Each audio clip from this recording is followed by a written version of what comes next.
Hello, and welcome to Just Another BookTube channel, where I talk a bit about books I've recently read, covering a variety of genres. Thanks for stopping by.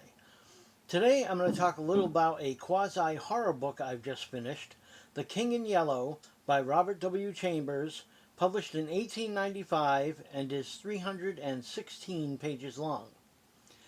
The book The King in Yellow is a collection of 9 short stories and a group of short poems collected under the heading The Prophet's Paradise. The first 4 stories are weird tales and horror stories, while the remaining 5 are romances, only one of which has a supernatural element. The first set of stories have been widely acclaimed amongst classic horror fans, and rightfully so, as they are well wrought and occasionally quite eerie. They are connected by the thread of a play book entitled The King in Yellow, which drives people mad or elsewise has a deleterious effect on their lives after having read it. An interesting concept for sure. I enjoyed these stories quite a bit.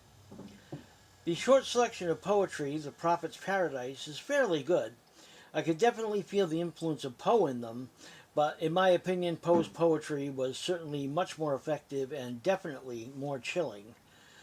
The remaining stories, the romance stories, fell flat for me. Despite the fact that they were occasionally well written, for the most part I found them tedious and dull, and the less said about them, the better. I know there are some that say the weird tales were a sort of criticism of the then in vogue decadent movement, and the remaining tales, the romance stories, show the antithesis of this movement. But I honestly think that was not the intention. I feel the book was put together as a sort of sampler of Chambers' works, not as any sort of social commentary on the decadent movement. I'm left in a bit of a quandary when it comes to this book, The King in Yellow.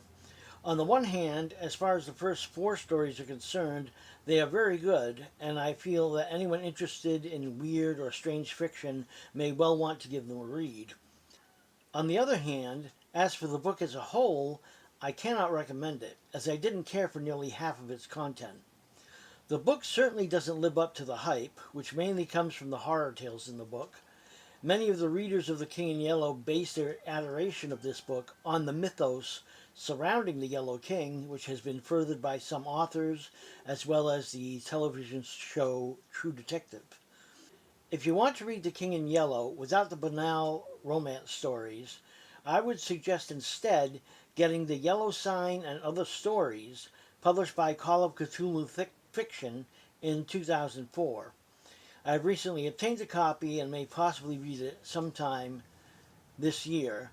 And the best thing about this is that it leaves out all of the romantic stories that Chambers published. I'd advise one and all to avoid the standard edition of The King in Yellow, as it's just not worth it, even if you get it for free. So there you have it, The King in Yellow by Robert W. Chambers, a very uneven collection of stories that I just can't recommend, though I do think that the first 4 tales are excellent. That's all I have for today. Once again, this is Just Another BookTube channel. Thanks for watching. Until next time, take care.